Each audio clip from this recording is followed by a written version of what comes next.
प्रभु यीशु मसीह के मधुर और सामर्थ्य नाम में आपको जय मसीह की। डेली बाइबल संदेश में आपका हार्दिक स्वागत है।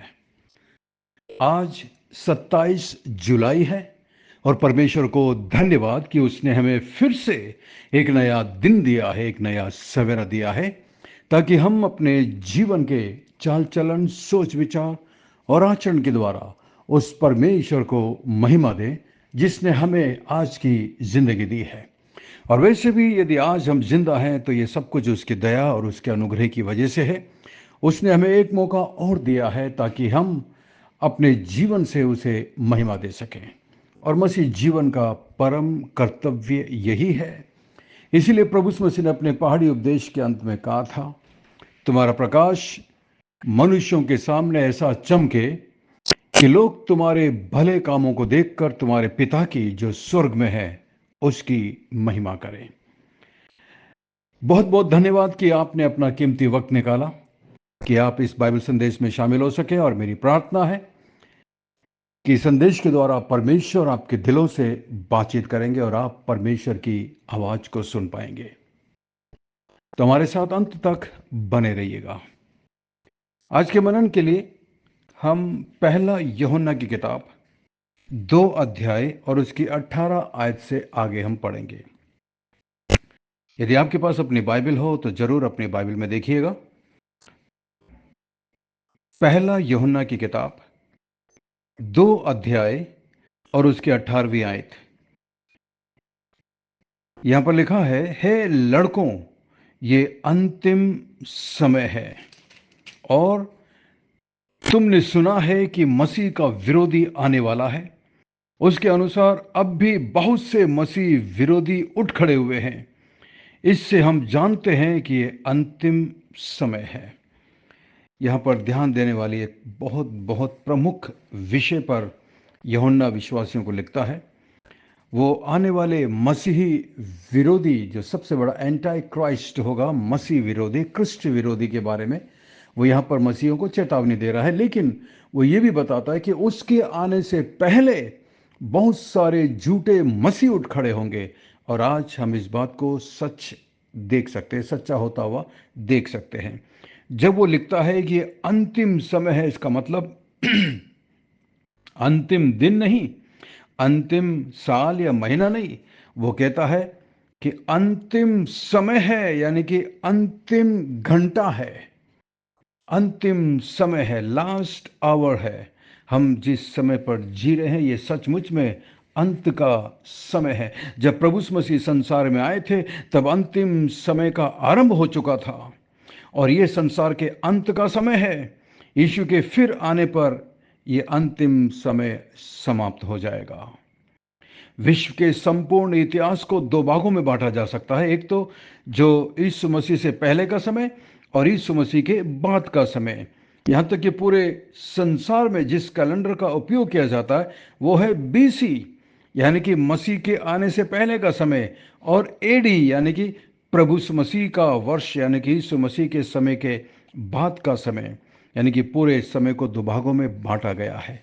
पहला वाला समय तो खत्म हो गया मसीह से पहले का। अब मसीह के बाद का समय, ये जो चल रहा है, ये अंतिम समय है। और बाइबल में कई बार इस जगह का जिक्र है। अंतिम समय में परमेश्वर ने अपने पुत्र के द्वारा हमसे बातचीत की। ये अंतिम समय चल रहा है। प्रभु यीशु मसीह जब से इस संसार के अंदर आए, अंतिम समय की शुरुआत हो चुकी थी। ये लास्ट वार्निंग था परमेश्वर की तरफ से। इससे पहले आप देख सकते हैं परमेश्वर ने अपने नबियों को भेजा ताकि वो संसार को संदेश दे। अपने भविष्यद्वक्ताओं को, अपने नबियों को, अपने दासों को भेजा ताकि लोगों को संदेश दे। लेकिन अंत में उसने अपने प्रिय पुत्र यीशु मसीह को भेजा ताकि वो संसार को चेतावनी दे। प्रभु यीशु मसीह संसार में आए, कुछ लोगों ने उसके संदेश को सुना, कुछ लोगों ने उसके संदेश का विरोध किया। और आज भी यही चीज है। मसीह के फिर से आने से पहले मसीही विरोधी, यानी कि क्रिस्ट विरोधी आएगा, जैसा कि दूसरा थिस्सलुनीकियों 2 उसकी 1 से 4 में लिखा है। और पहला यूहन्ना 4 और 3 में भी इस बात को लिखा है। लेकिन प्रमुख मसीह विरोधी के आने से पहले यानी कि उस मुख्य एंटी क्राइस्ट के आने से पहले बहुत सारे झूठे मसीह विरोधी उठ खड़े होंगे, झूठे मसीह निकल पड़ेंगे। और वास्तव में वो आज हैं। झूठे शिक्षक लोग हैं, झूठे भविष्यद्वक्ता हैं, झूठे नबी हैं। ये अनेक लोगों को बहका रहे हैं अपनी झूठी शिक्षा के द्वारा। बहुत सारे लोग इनके पीछे जा रहे हैं। तो प्रभु यीशु मसीह का वचन एकदम सत्य है। यूहन्ना ने भी बिल्कुल सही बोला, जैसा कि अभी हमने पढ़ा है कि मसीह विरोधी के आने से पहले बहुत सारे मसीह विरोधी उठ खड़े होंगे। मसीह विरोधी, तुमने सुना है, जैसा लिखा, तुमने सुना है कि मसीह का विरोधी आने वाला है। उसके अनुसार अब भी बहुत से मसीह विरोधी उठ खड़े हुए हैं। देखा, एक तो आने वाला है, लेकिन उसके आने से पहले आज भी बहुत सारे मसीह विरोधी उठ खड़े हैं। और आप देख सकते हैं दुनिया में चारों तरफ किस तरह मसीह का विरोध और पूरा राष्ट्र यीशु मसीह के विरुद्ध उठकर खड़े होने के लिए तैयार है। हमारे देश की हालत देखिए, हमारे देश भारत को देखिए, किस तरीके से मसीह का विरोध होता है। प्रभु यीशु मसीह ने ऐसा क्या बुरा किया? कभी भी नहीं। प्रभु यीशु मसीह के शिष्य, प्रभु यीशु मसीह के मानने वाले लोग इस संसार में सबसे अधिक शांत प्रिय लोग हैं, लेकिन फिर भी उनका विरोध किया जाता है। दूसरे सभी धर्मों में आप देखना, शांति की बात नहीं होती है। मार काट, खून खराबा। आप चाहे मुसलमान धर्म उठाकर देख लीजिए, चाहे आप हिंदू धर्म उठाकर देख लीजिए, लाठी डंडा तीर तलवार वगैरह वगैरह सब कुछ है, हिंसक हथियार हैं।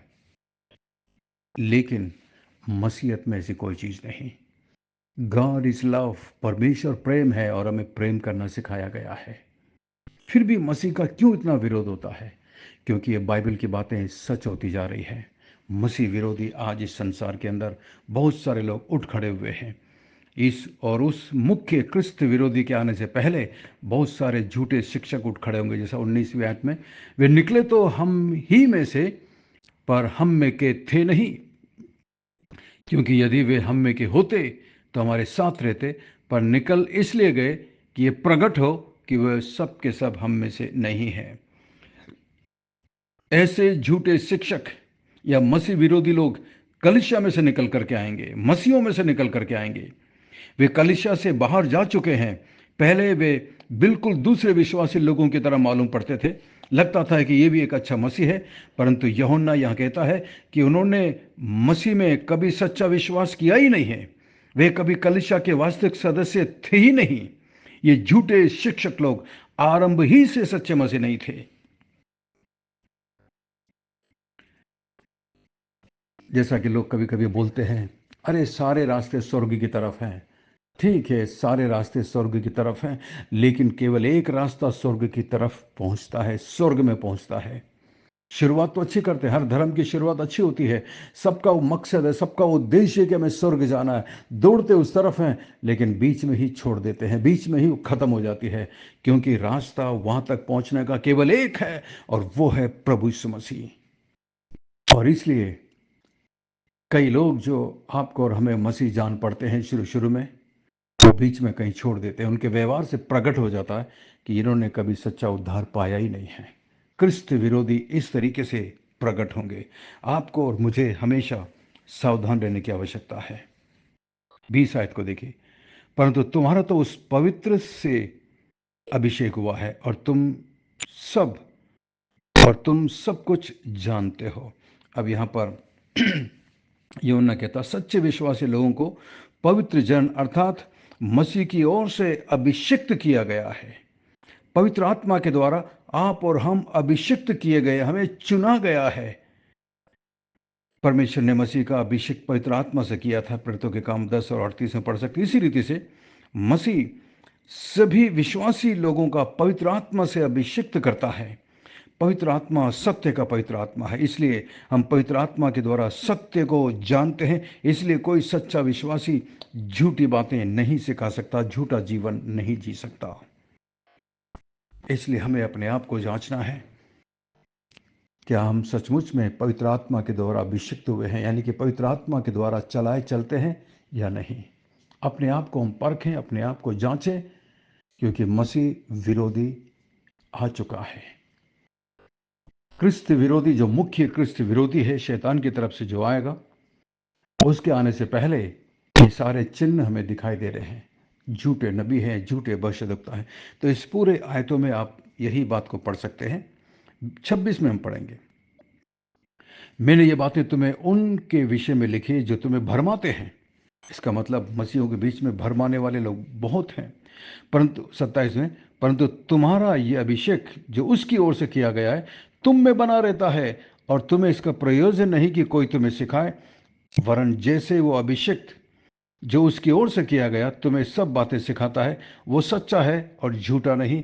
और जैसा उसने तुम्हें सिखाया है वैसे ही तुम भी उसमें बने रहते हो। ये सच्चे विश्वासी की पहचान है कि आप और हम परमेश्वर की तरफ से चुने गए हैं, अभिषिक्त किए गए हैं उस पवित्र आत्मा के द्वारा। इसलिए हमें पाप से नफरत होती है, इसलिए हम पाप से डरते हैं और घबराते हैं। एक सच्चे मसीह की पहचान है। 28 में, अतः हे बालकों उसमें बने रहो। यूहन्ना बड़े प्यार से कहता, अब हे प्रिय बालकों, अब हे बालकों उसमें बने रहो। बाइबल में इससे अधिक महत्वपूर्ण दूसरी कोई शिक्षा नहीं है कि मसीह में बने रहो। यदि हम मसीह में बने नहीं रहते तो उसके दोबारा आगमन में हमें लज्जित होना पड़ेगा, क्योंकि वो हमसे कहेगा मैंने तुम्हें कभी नहीं जाना, ना ही मैं तुम्हें जानता हूँ, मेरे सामने से दूर चले जाओ। मत्ती 7 और उसके 23 में। इसलिए मसीह में बने रहना जरूरी है। लेकिन यदि हम उसमें बने रहेंगे तो उसके फिर से आने पर हम उसके सामने भरोसेमंद ठहरेंगे, हमें गर्व होगा। तो हमें निश्चित रूप से हमें उसमें बने रहना है। हम उसके न्याय आसन के सामने हियाव के साथ खड़े होंगे जब हम उससे सुनेंगे, हे अच्छे और विश्वास योग्य दास, तुमने अच्छा किया। यदि मसीह आज आ जाए तो वो हमसे क्या कहेगा? कि हम उसके सामने विश्वास योग्य और निर्लज्ज होकर खड़े होने के योग्य होंगे? ये एक गंभीर सवाल है। अपने आप को हम जांचें और परखें। आइए हम प्रार्थना करें। स्वर्ग में विराजमान जीवित और जिंदा परमेश्वर, अनुग्रहकारी, हमसे प्यार करने वाले पिताजी, आज यदि हम जिंदा हैं तो केवल आपकी दया और आपके अनुग्रह की वजह से है। वरना प्रभु जी हम गुनहगार हैं, हम पापी हैं प्रभु। लेकिन आपने हमें एक मौका और दिया है, जिंदा रखा है, जीवित रखा है। इसके लिए हम आपका धन्यवाद करते हैं। प्रभु हमें मदद कर ताकि हम आप में बने रहें, अपने विश्वास में मजबूत रहें। मैं प्रार्थना करता हूं प्रभु, इस ग्रुप में मेरे जितने भी विश्वासी भाई बहन हैं प्रभु जी, मदद कर ताकि हम सब अपने विश्वास में मजबूत बने रहें, दृढ़ रहें और किसी के भरमाने में कभी ना आए। प्रभु मदद कर और सहायता करना। मैं प्रार्थना करता हूँ इस ग्रुप में मेरी जितनी भी बहनें हैं प्रभु, मैं उनके लिए प्रार्थना करता हूँ, उनके परिवार के लिए प्रार्थना करता हूँ, उनके परिवार में उनके बच्चों के लिए, उनके पति के लिए प्रार्थना करता हूँ। प्रभु जी अनुग्रह कर और दया करना मान परमेश्वर। मेरी बहनें अपने परिवार के लिए एक आदर्श बन सके प्रभु, अपने परिवार के लिए एक एग्जाम्पल बन सके, अपने परिवार को आत्मिक जीवन में अगुवाई करने में एक आदर्श बन सके प्रभु जी। मैं जानता हूँ प्रभु कई समस्याएं हैं, कई परेशानी है, कुछ बीमार हैं, तकलीफ है प्रभु। आप अपने हाथों को बढ़ाकर उन्हें छू लीजिए, चंगाई दीजिए और स्वस्थ करिए प्रभु। मैं प्रार्थना करता हूँ इस ग्रुप में मेरे जितने भी भाई हैं प्रभु जी, मैं प्रत्येक के लिए प्रार्थना करता हूँ। आप प्रत्येक पर अनुग्रह और दया करना प्रभु जी। हमारे भाई प्रभु जो इस वक्त बीमारी में है प्रभु जी, जो पारिवारिक समस्याओं से जूझ रहे मान परमेश्वर, जिनके दिल टूटे हुए मान परमेश्वर, जिनके सिर पे प्रभु, जिनके कांधों पर बहुत बड़ा बोझ रखा हुआ है प्रभु जी, टेंशन हैं मान परमेश्वर, जिम्मेदारियां हैं, इन सब को करने में केवल प्रभु आप मदद कर सकते हैं। आप सहायता करिए और आप मदद करिए मान परमेश्वर। मैं प्रार्थना करता हूँ जो लोग बीमार हैं मान परमेश्वर, आप उन पर अनुग्रह और दया करना, अपने हाथों को बढ़ाकर मान परमेश्वर पौलुस की तरह वो सुन सकें कि मेरा अनुग्रह तेरे लिए काफ़ी है। और सच में प्रभु जी आपका अनुग्रह प्रत्येक के लिए काफ़ी है मान परमेश्वर। मैं प्रार्थना करता हूँ इस ग्रुप में जो जवान लड़के लड़कियाँ बच्चे हैं प्रभु जी, प्रत्येक पर अनुग्रह और दया करना मान परमेश्वर। महान प्रभु मैं प्रार्थना करता हूँ हमारी कलीसिया के लिए, हमारी चर्च के लिए प्रभु जी, चर्च के विश्वासियों के लिए मैं प्रार्थना करता हूँ। प्रत्येक पर अपनी कृपा, अपना अनुग्रह बनाए रखना यीशु मसीह में प्रार्थना करता हूँ। जो नए विश्वासी चर्च में आने लगे हैं प्रभु जी, आप उन पर दया करिए, आप उन पर अनुग्रह करिए महान परमेश्वर, ताकि वो आपके प्रेम में, आपके अनुग्रह में पाए जाएं। धन्यवाद, धन्यवाद प्रभु। मैं कल की आराधना के लिए प्रार्थना करता हूँ। अभी से आप हम में से प्रत्येक के दिल को, मन को तैयार करिए, ताकि आपकी आराधना आत्मा और सच्चाई से कर सके। धन्यवाद। प्रार्थना सुनकर जवाब देने के लिए धन्यवाद। सब कुछ यीशु मसीह के मीठे महापवित्र नाम से मांगते हैं, आमीन, आमीन। बहुत बहुत धन्यवाद हमारे साथ बने रहने के लिए। मैं आशा करता हूँ आज के संदेश के द्वारा परमेश्वर ने आपके दिलों से बातचीत की है। यदि आप आशीषित हुए हैं तो मैं ज़रूर लिख कर बताइएगा, और इस संदेश को अपने दूसरे दोस्त मसीह भाई बहनों के साथ शेयर करिएगा। और यदि ये संदेश आपके पास पहली बार पहुंचा है तो आप हमारे बाइबल संदेश ग्रुप में शामिल हो सकते हैं। हमारा नंबर है 9927464924। Pastor Mani Thomas, Emmanuel Believers Church, Agra. हम आपसे प्रेम करते हैं, आपकी परवाह करते हैं, आपके लिए प्रार्थना करते हैं। हमारे लिए भी प्रार्थना करिएगा। अंत में सवाल है, आज के वचन को पढ़कर सुनकर बताइएगा। जब यूहन्ना ने कहा कि ये अंतिम समय है, तो हम कैसे कह सकते हैं ये अंतिम समय में, इसकी पहचान क्या है? परमेश्वर आपको बहुत बहुत आशीष दे। God bless you, we love you, have a great day and take care of yourself. अपना ख्याल रखिएगा। धन्यवाद।